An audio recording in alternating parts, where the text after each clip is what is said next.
It's time to go live to the world. Say hello to the world. I love you all. Say hello, hello, hello, hello. Whatever your native tongue, it's all good, man. That's communication. It all starts with hello, doesn't it? I learned how to say hello in, I think, almost every language when I was younger, and goodbye. So, but hello, hello, hello, aloha. What are we talking about tonight? That's what we're talking about tonight. We're talking about communication, and not so much between you and your relationship going on or whatever, but you can learn. You can learn from this. I think communication with those who have moved on, and of course, most of us have been touched by that at some point. Me last year losing my mom, and others too in my life. You just have to keep going forward. It doesn't get any easier. You have to replace that void with something substantial, and we kind of get into that position where we miss the physicality, and we still need to talk to them. Like my mom was my anchor, and I could tell her anything, and she put up with all my crap for all those years, and pretty amazing, pretty amazing. A true testament of what kind of person she was. Then I have a lot of friends who just lost their mother, father. This is the age. I'm in that age group. The older people who took care of us are going. Right? Their bodies don't hold out anymore. It's as simple as that. It's not something that they want to do. Unless they jump off a bridge or something. It's not something with cancer and all that. The more they talk about, oh, we'll come up with a cure. We got a cure. We're going to cure this. Yeah, they don't want to cure anything. I think some want to, but the powers that be that really make all that money from cancer and cancer research, cancer surgeries. I mean, it's intense, just the chemotherapy and how many thousands it costs, to go through all that, right? So it's a sad state of affair that human beings aren't worth much more than whatever we're worth.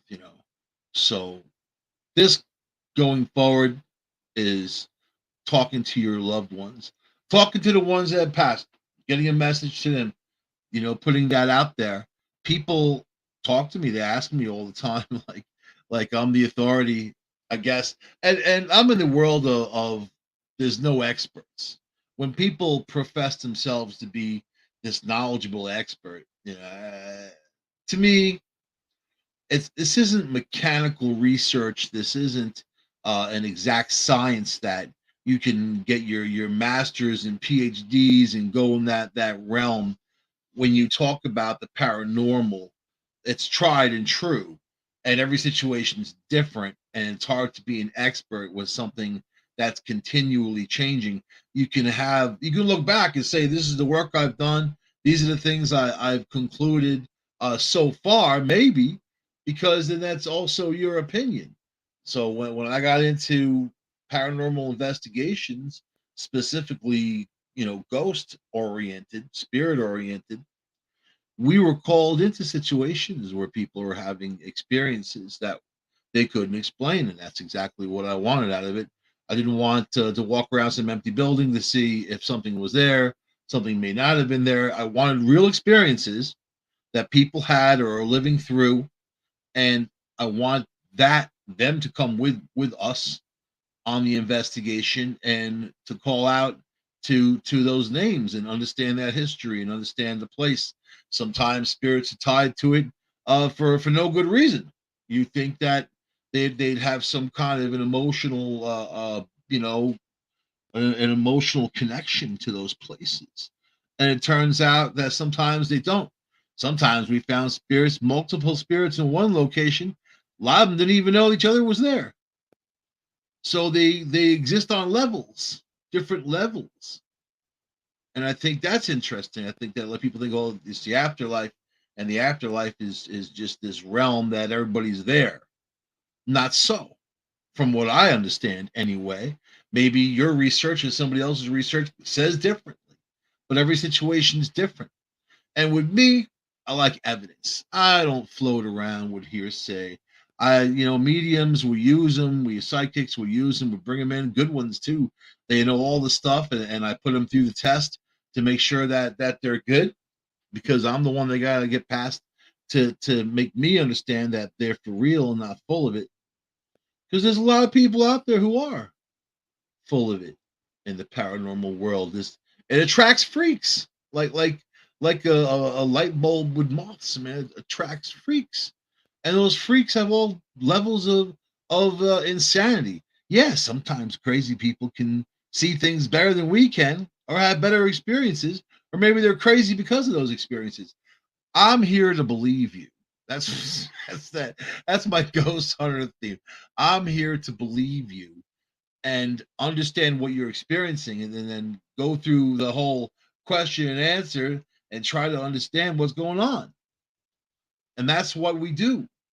So, as for people walking around buildings looking for something and whatever, walking around the woods, man, you can get into all types of danger, trouble, everything you could think of from that. If you're truly called to it and you're an adventurer and you want to, and you have something inside of you saying, do this, you can help, then do it. If not, if you're just, bored and you get nothing to do, then go to a movie. Go volunteer. Give your time to something, soup kitchen or something, because there's people who shouldn't be messing around with the paranormal world. You can get in all types of different which ways of trouble, and I mean trouble. We did investigations where, if I look back, that wasn't very smart. We walked around a 200,000 square foot building that was abandoned. It was a place where they turned trains around up Manchester, New York, where there was a train wreck, and this was the last place the train went. And we went on the 99th year anniversary of the train wreck, where everybody died in that gully. We went to the place where they had the bodies, and we went to this roundhouse. So, I called the town first, and I said, "Hey, is it okay if we walk through this place?" Lady was like, "Yeah, sure, no problem." Woo! Okay, all right. I go inside the place, and you know what it was? I didn't. I don't worry about danger, because I don't worry about danger. Danger from other people, I don't worry about that stuff. There's a homeless guy in there or something like that, and people partying, doesn't bother me. I'm more likely to stop them and ask them if they've had any experiences, because those are the homeless people who are like, camped out in places like that. They're the ones who are going to have some stories. People partying. The story why we went there to begin with really all came from these people who were partying, and then someone threw a chain at them from out of nowhere. It hit this dude in the back of the head and the neck, heavy chain, fa-choom, and they ran the hell out of there. They were scared to death, and there was nobody else in there. But big, dark, dank area. We went in there, looked around. It was just very wide, very big, a place where you could turn trains. So imagine that. And then my thing was, there's these ceiling tiles that were made of ceramics, and there were little chunks, and they were falling down from the ceiling. The ceiling was, I don't know, 40, 50 feet high. So, like, in situations like that, it's good to wear a helmet. Other stuff, we didn't get hit, and it wasn't falling around us, but you do think of the danger in certain aspects. Another one we did, we put a hunting cam over. There was this old cabin from the late 1700s, and a hunter and his son was coming out of the woods, and then the father got stuck in some kind of energy vortex. He said he couldn't even talk. His son thought he was having some kind of stroke, and then when his son tried to grab him, he said he couldn't move him. That's how powerful it was. So, my friend and I were like, "Oh man, that's pretty cool. Let's go check it out." And we went there, scoped it out, took some pictures, did this, did that, and put a hunting cam. I like putting, if it's an area that's safe, that no one's going to steal your hunting cam. I like putting a hunting cam with a less than 1/2 second trigger on the PIR sensor and a really good sharp PIR. So that's the motion detector. Is if something walks in it, you want less than a second to go by before that thing starts to take pictures or record videos. You don't want something slow that's going to lag, that's going to miss the action. So we put one of those out for a couple days just to check things out. and went back, got it. There was some kind of bear hanging around, like, checking things out too. Little big bear, actually. Yeah, there's a lot of bears around, that type of stuff. So we saw that, and we are like, may as well, may as well bring some party favors to scare it off if it comes around. But we did the investigation, and we found a lot of information. We got some really cool pictures. A little girl looking out of a second floor window. The window wasn't even there; it was all smashed out. I mean, no one's touched this place in a couple hundred years. So, but being careful. My friend Pete did fall through the floor. Right when I said don't fall through the floor, he walks in and falls through the floor. Dude, you know what I mean? So yes, be careful in these investigations, and understand your surroundings if you're gonna do that. But we like to talk to these spirits, and Pete's got his dowsing rods, and I've actually come to believe in them, and rely on them for a lot of yes and no answers, and he's great with them. So I've tried to trick him multiple times, hiding things and doing this and doing that. Yeah, okay. And he finds it, and he understands all the time. He gets the right answer every time. The dowsing rods have given us better answers than the mediums in some cases, which is also interesting. So this is the deal: you try to communicate. You got your devices, and I like to use an Olympus. It's an older recorder. It's digital recorder thing is amazing. I've recorded so many EVPs with that. It's incredible. And so get that going. You get your cameras, and some people like to get fancier than others.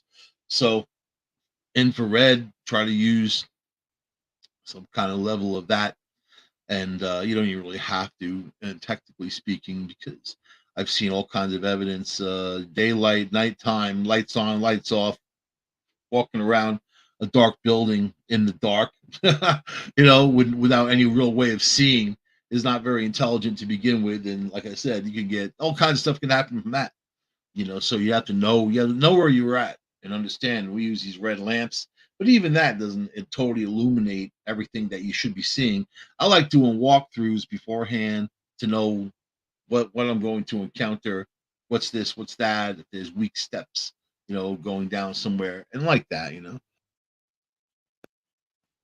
So people use their devices. They use their cell sensors, they're called, and that's the thing. You've seen them on a lot of shows, and we use it too.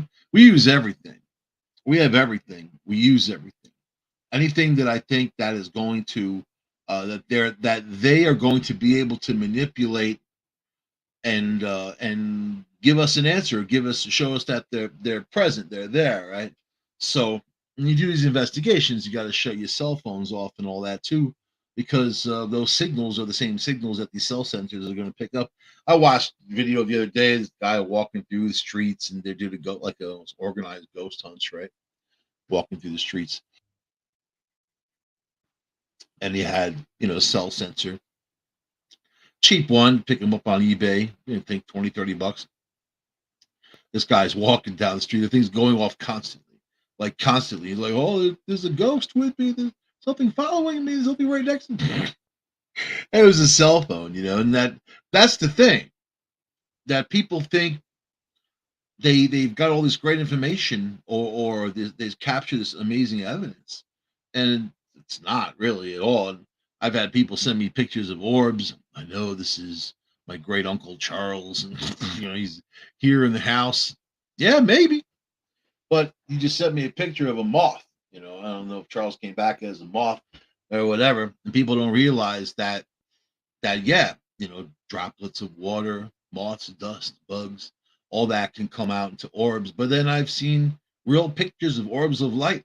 I've seen an orb of light float down a hallway, turn, change into a woman's face, look at me, and then turn back and keep going. That Now that's something. When you see that, they're like, what the hell did I just see? You start asking questions. It's communication. What's your name? Can you show yourself to me? All that stuff. And I try not to bore them either. If you're hanging around dead, you get bored pretty easily, I guess. Human people. Here comes humans that are gonna yak at me about something. So let's say your people have passed over. Your grandma, your mom, your cat. whatever, man. You wanna reconnect, right? Or they're gonna how about they're gonna reach out to you?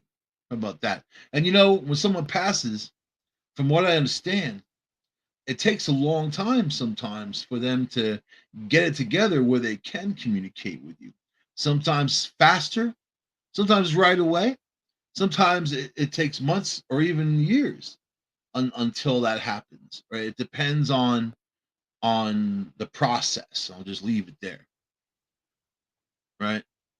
Just from my experiences. So if someone's trying to reach out to you, what's the most common sign someone's trying to reach out from that spirit world? And the spirit world works with energy. When people say to me, how can someone steal your car keys and then they're gone and they reappear days later, right? With nobody around. And I know a guy lost his coffee grinder. He went out kitchen one morning, it was gone. Couldn't find that sucker for over a week. Looked everywhere, tore the whole place. I'm like, are you sleepwalking? Something going on there? Somebody messing with you? No. Comes back week and a half later, wakes up again. Things right where it was. Plugged in where it was plugged in. How does that happen? How does that happen? Or they talk to you. Now, in our realm of talking, using our mouths and throats and all that, we vibrate. Speech is vibration. The sounds you hear are vibrations. So they can also vibrate. It's on a different level. And if you listen to an EVP, you can tell right away if it's an EVP or not, because the EVPs are absolutely flat.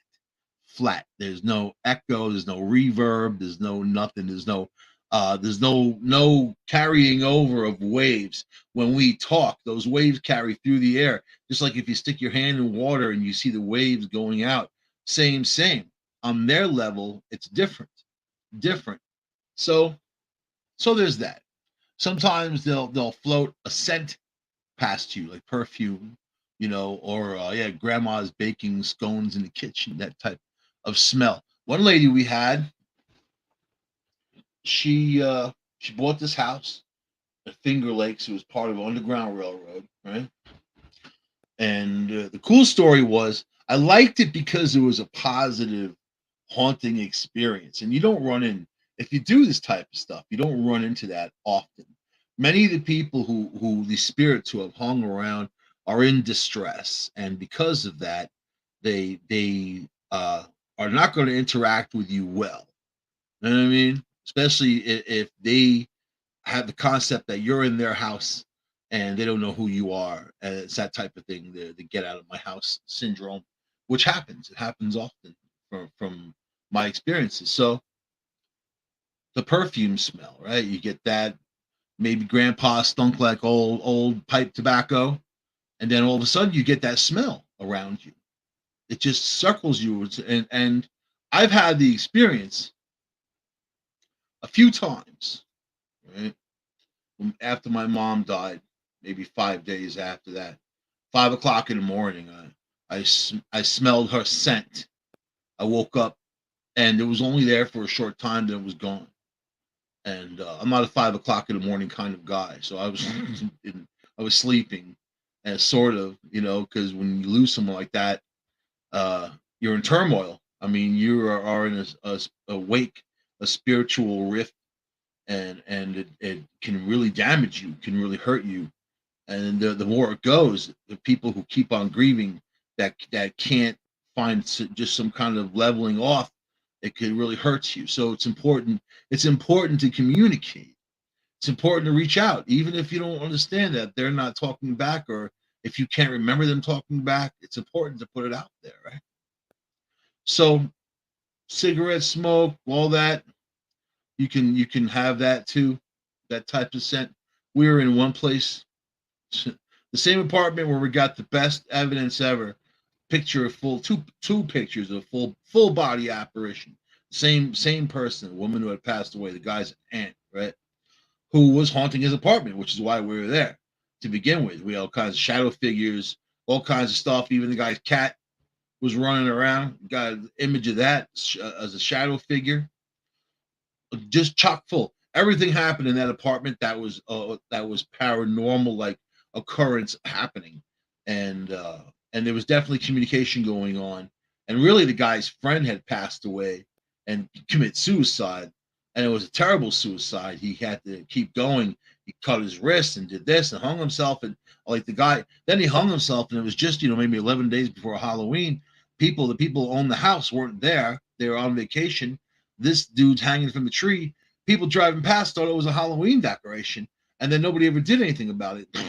That's so Ithaca. That really is. You know what I mean? I killed myself and nobody knows. Like, just drive right past me. Dead guy hanging here. So, but this dude had a message for his professor that meant something to him, and he wanted this other guy to carry over. Well, we found this out through a flashlight. We did the flashlight trick where because these spirits have a small degree of touch, a small degree of electronic manipulation, and sometimes you take that flashlight and you loosen it up just so if they tap it, it goes on. They tap it, it goes off. We've had amazing responses, and this isn't just standing over a flashlight, talking to it, and having it flash on and off. This is a response to the things that you're saying.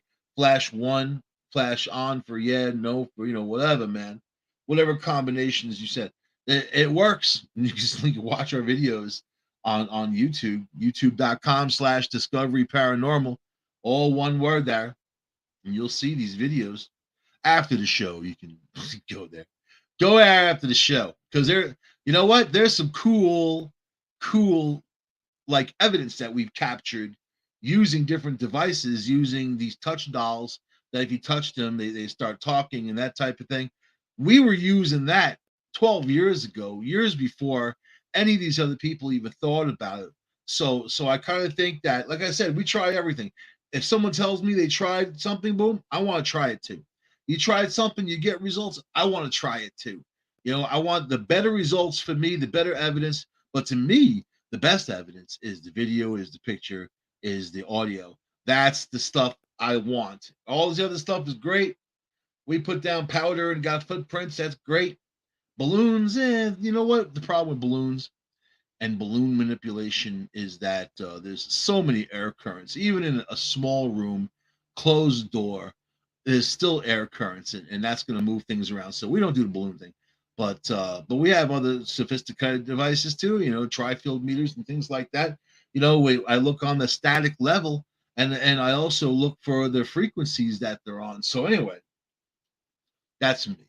That's me. But we were in that apartment, and I was behind the camera, asking questions. This guy's sitting on his couch, talking to the flashlight. When you say it, it sounds crazy. We're sitting there recording the guy talking to his flashlight. When you say it in the normal world, it sounds like that's nuts. Tell you sit there talking to a flashlight, like it's flashing. But it's the energy that you're feeling, and it's understanding. Then the guy's grandmother comes in. So this family was really into the paranormal in a big way. They were into the Ouija board. This guy at 5 years old was doing the Ouija board with these people in California. They're laid back hippie types and aristocracy in California at that time. They were the money people. They got into some creepy, kooky stuff. Deeper than that. So and this dude is like a medium. He can see them and hear them, all that. And he says he doesn't want the ability, so that's fine.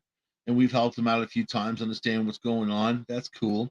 So I'm standing there, and he said that he sensed his grandmother come in, and I felt like she was standing right behind me because I was behind the camera, and I asked her.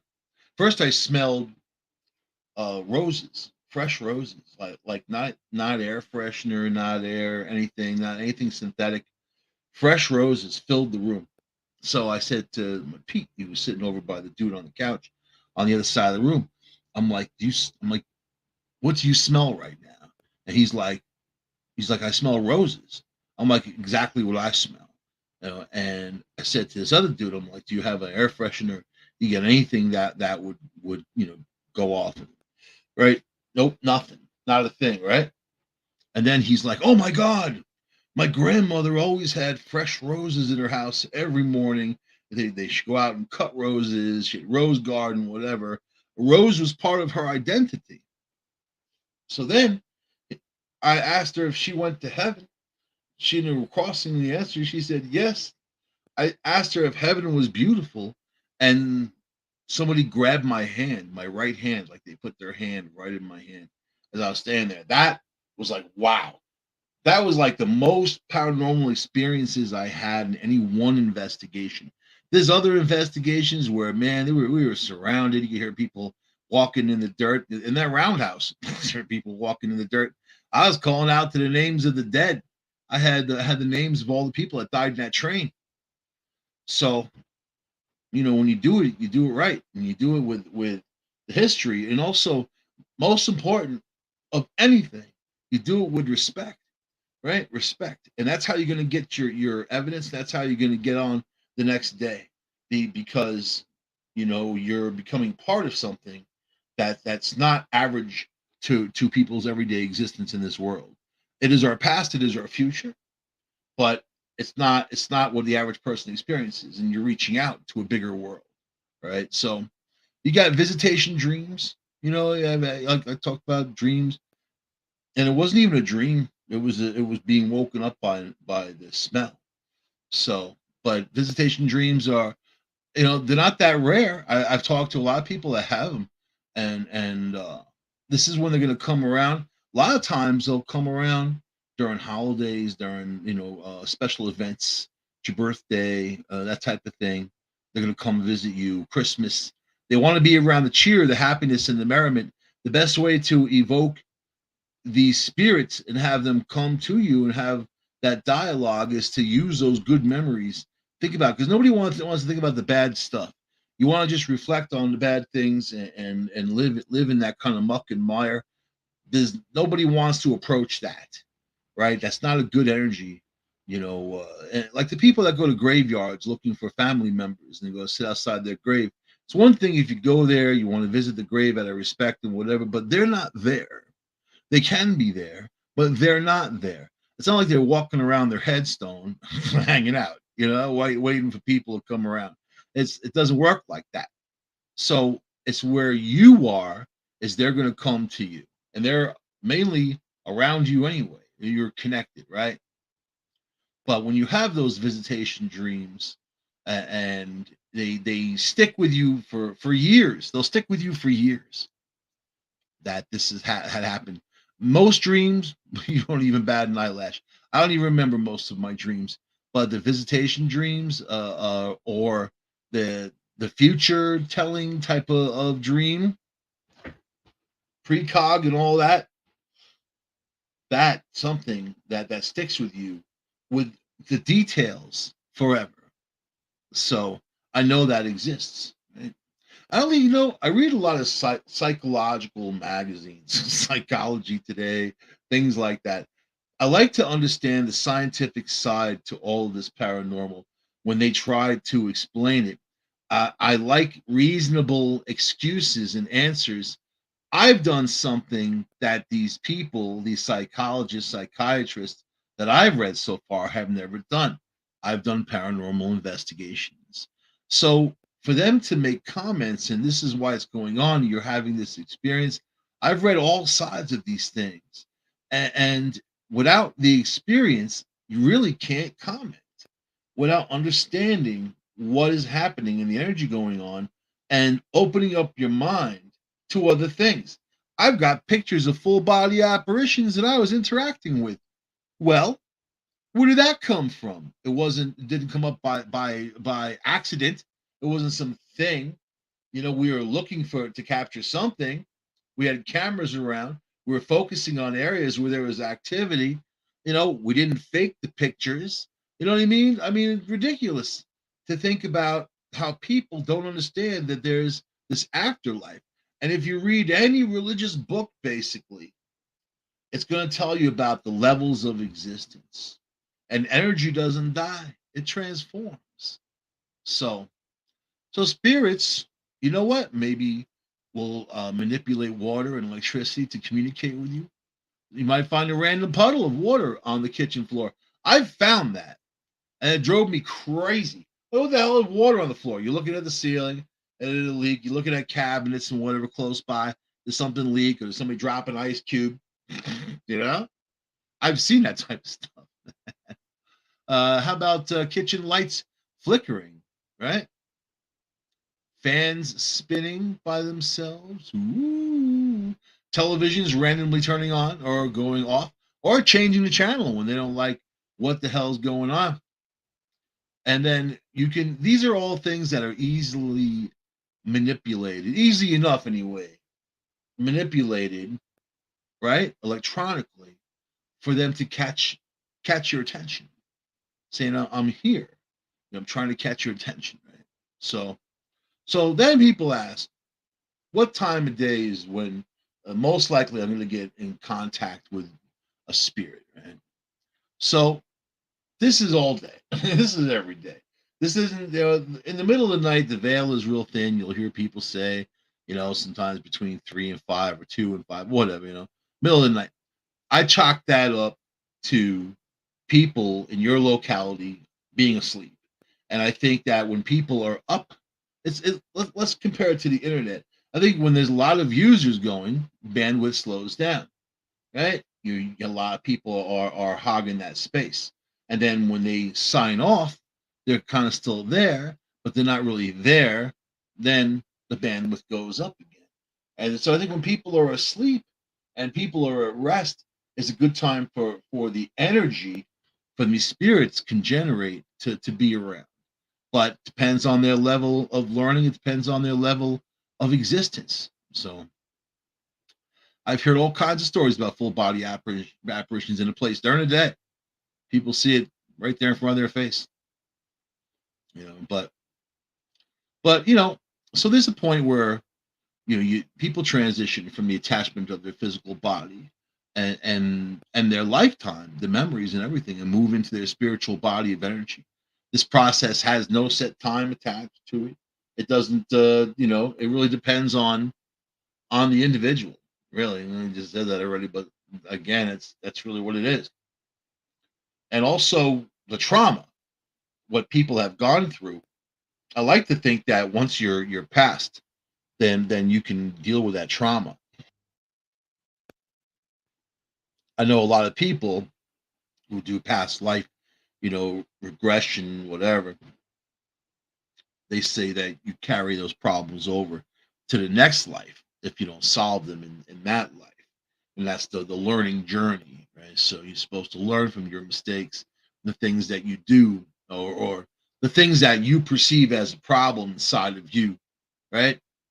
Not necessarily from other people judging you.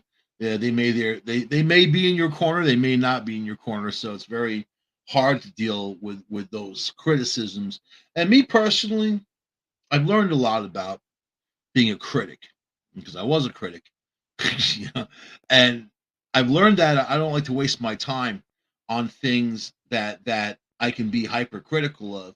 It's better to be positive about those things instead, and also point out the good parts. If there's bad parts that need to be fixed, yeah, you point it out. This is a plan to fix it, and then you move forward. But anyway, so all right, basically, like I said, you want to look around the weddings. You want to look at your wedding photos and see if there's an extra head in those pictures. I see those all the time. People getting together for a photo, and then you'll see a spirit right behind them, like just no body sometimes, just a head, but they're there. All right. And online you can tell. I see the pictures out there. You can tell if something's photoshopped or not. You gotta look at the pixels and that type of thing. Always looking for fakes. Other stuff people send me. People ask me what I think. I mainly go by my feeling, my gut feeling, and what I'm absorbing from that bit of evidence, or so-called evidence. So a really, I should just move on to ways that you can reach out. how's, how's that? If you want to make the first move and you want to reach out, and not that's not sitting there thinking about them constantly, especially if it's a stressful thought, or if you're in distress and you're conveying that over. Think of this: your loved ones love you. They loved you. They love you. They will love you. They want you to do well. They want you to be content.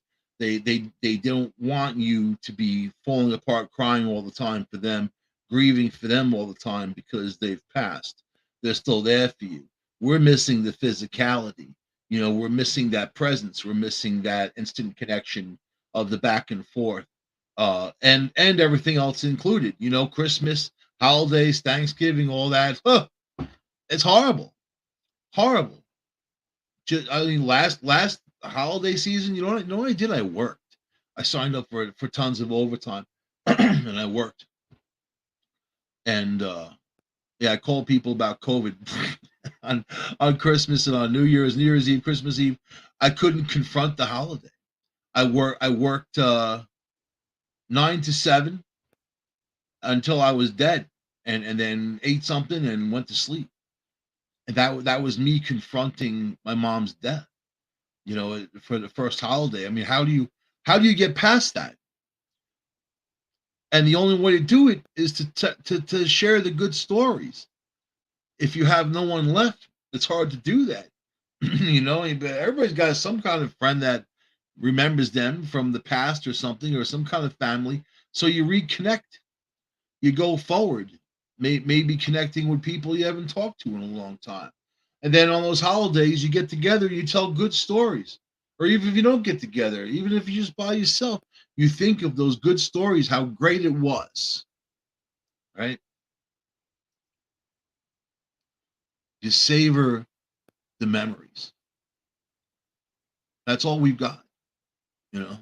You could have your stuff, your big house, your big cars, and whatever. You could have all the stuff in the world, all the physical crapola that people sell you for you to have some kind of identity. But love goes well beyond all those things and nothing. The things that you might need to get by or whatever, is great. But the memories, the experiences, that's all inside of you. The the sights, the sounds, the feelings, the scents, all that's inside of you. So, all right, let me get on. So I'm running out of time. We only got a few 15 minutes left. What the hell it is? So I'm going to give you 10 different ways you can talk to the dead, right? Speaking directly to the dead. But number one, shift your focus to sharpen your sixth sense. If simply focusing on the image of your dead loved one is not enough to form your connection, you could try a more structured method or of shifting your focus to a higher realm. Make yourself consciously aware of what it feels like to be yourself in the present moment. Note your location, the time, your feelings. Otherwise, it may make it difficult to return to your sense afterwards. Gradually bring your senses into soft focus or a state of being in which you are less aware and of the physical details around you. You want to kind of hone in on just you and that vibe. We call it in photography bokeh, like the background is obscure. You got a good bokeh, right? Once your physical awareness goes down, focus on the energy surrounding you in the room. Do not look for it, but merely make yourself open to forces present in the room other than yourself. If you feel any presences, any kind of presence, try to ask questions. Be aware that any answers you do receive, they may not come as words. It might be images or emotions, what you're feeling. So, number two, attempt to talk through the power of your mind. So, some paranormal experts, they are, believe that the ability to talk to the dead is not limited to professional mediums, but that the capacity lies within anyone who can heighten his or her spiritual awareness. It may take time and practice before you can connect to the dead loved one, but it's possible, according to this theory. Quiet yourself and clear your mind as though you are preparing to meditate. Sit in a location that is silent and free from distraction. Close your eyes and empty your mind of anxiety and thought. Fix an image of your deceased loved one in your mind, and you have cleared out of, you want blackness, just blackness, boom, and you put that image up there. Choose an image that's representative of that loved one, something good, happy thought, happy picture, happy memory, smiling, whatever. You ask your deceased loved one a question that you've had, held that person's image in your mind for several seconds. Keep your mind focused on that image and wait. Do not answer how you believe that person would answer. Instead, be patient until you receive a reply that can be certain and did not come from your own mind. And that's the thing, separation between your brain and everything else. So it's not because your mind wants to be scientific and examine everything and record everything, but you're going for the feeling and the emotion. So you're opening up your mind to other things. So often people are taught to have a closed mind. We're brought up to have closed minds, depending on your system of education. But I'd say that's pretty much across the board, right? Ask for a response to a simple question. How about asking for a knock? We used to do that. Can you knock? Or we do that and ask them to finish it. With the that type of thing, and that's very distinctive. And we've gotten that time and time again. You may want to go further than just knocking, but like I mentioned, the flashlight, the whole flashlight, something that can be turned on very easily, on, off. That too can give you some validation that they're there. So, how about enlisting outside help? You bring in a medium, you bring in a psychic, but this is the risk with mediums and psychics, right?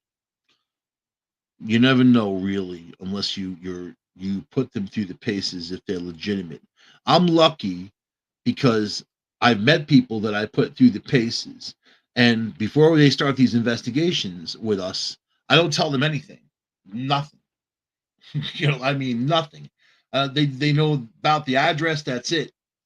I don't tell them the history. I don't tell them what we've done there. I don't tell them what evidence we've collected, names, nothing. I want them to tell me. I want them to tell me stuff I already know, so they can validate that with me that they know what they're talking about. So, and I've found some really amazing people that way, really. So you can work with that medium. You want tried and true. I have a pretty good list of mediums in the Northeast and around the way. People reach out to me and ask me, ghost hunting groups too. I have a group of over 3,000 paranormal investigators around the world. People in the Philippines, people in Egypt, all around. And I think that is so cool because they all do the investigations their own way, and they get these results. And they most importantly, they like to help people. Charge money to help people. They like to help people. So it's beautiful, man. That's what it's for. You know what I mean? Helping people, right? On both sides. Maybe people are stuck. They need to see the light and get the hell out of that. So work with a medium, but be careful. Be really, and if they ask you for money, don't give it to them. That's it. Don't give it to them. They ask you, I need this one medium told this dude I know, I need $7,777, or you're gonna die, and this demon's after you. Well, whatever. You do, you call the police and you say, this is what's going on, and do something about it. These days, who knows if you're going to get help on the cops, but I don't know, man. Anyway, you can use your EVPs, you can use your other technologies. I don't like the channel scanning radio. When that first came out, I think it was some dude who was on Taps who came up with the concept of these. Basically, they're ITC devices, telecommunication. They scan radio stations, AM, FM. They'll scan radio stations, and the words that they spit out, these people claim, are being controlled by this paranormal, whatever, there's ghosts, demons, whatever the hell's talking to them, and they're spitting these names out. I just heard the word Steve. His name is Steve. You know what? they're gonna spit out words. They're gonna spit out things and sentences because they're scanning radio stations. That's not the same as white noise. Don't ever confuse the two. I've had a lot of people say, "Oh, it's a white noise device," and it is not. White noise is just a static frequency of, you know. And if something can speak through that, that's great. You're better off with a live microphone, super sensitive, open diaphragm microphone in a room, everybody being explicitly quiet and listen to it, do your EVPs, record them at the same time, listen to it at the same time in real time. Then you'll get some kind of stuff because you're allowing that frequency to happen. You're allowing them to communicate. But the radio thing, I've had them. I bought them. I bought one. I knew it was bunk right away. I got rid of it. It was just another way that people bilk you out of money. They think it's a technology that works. It doesn't. The most simple technologies work. Simple technologies, right? To communicate. They're vibrations. So whatever, audio recording or video recording, any of those things, or yeah, sure you can mess around with light, infrared light, and that type of thing. An infrared camera is not truly an infrared camera.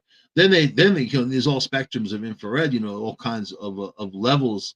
If you know anything about light, there's all kinds of levels to all light, and most of it we can't see. So literally something could be in front of you and you wouldn't know it was there.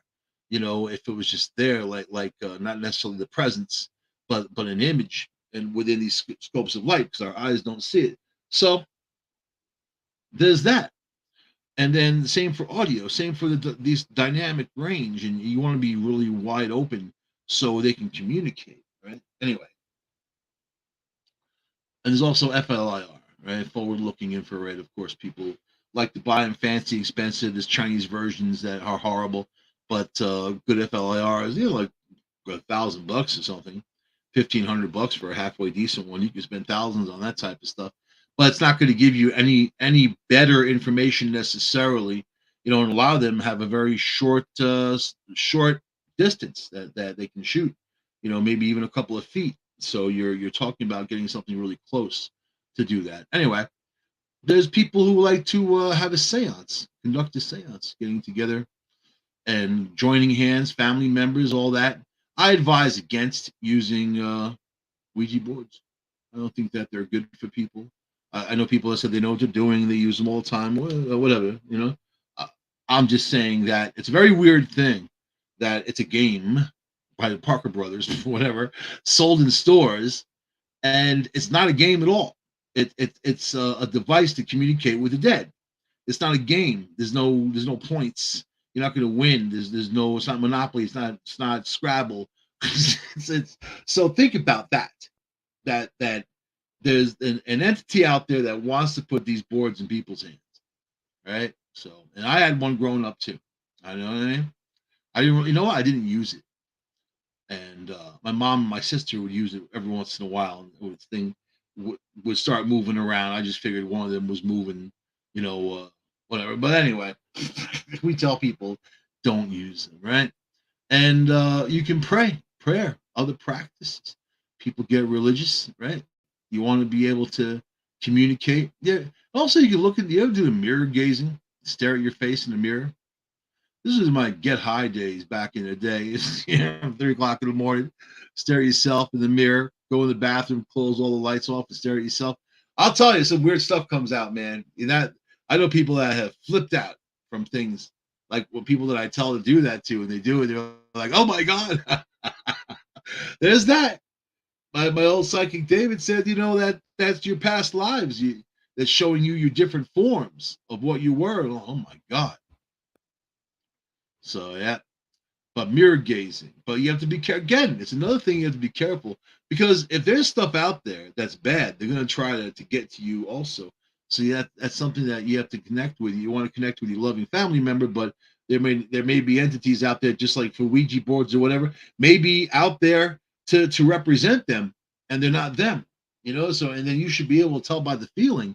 But then people are like, oh, but I really want to talk to them, and I think this is them, and you have to discriminate against all of that, And I don't know. How about just take something that belonged to them before you go to bed. Think about them before you go to bed.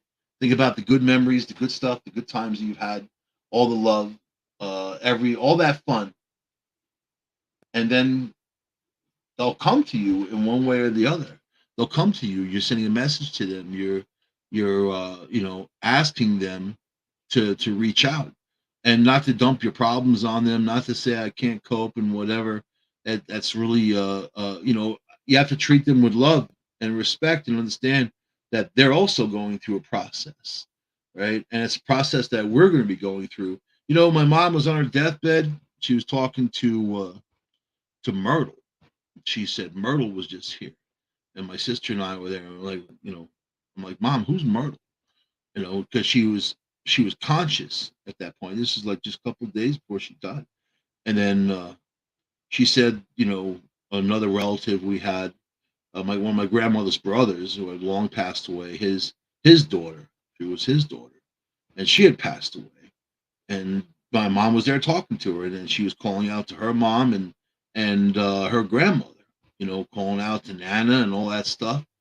And I have a friend who works in hospice care, and that's common that people, their relatives, will start coming around.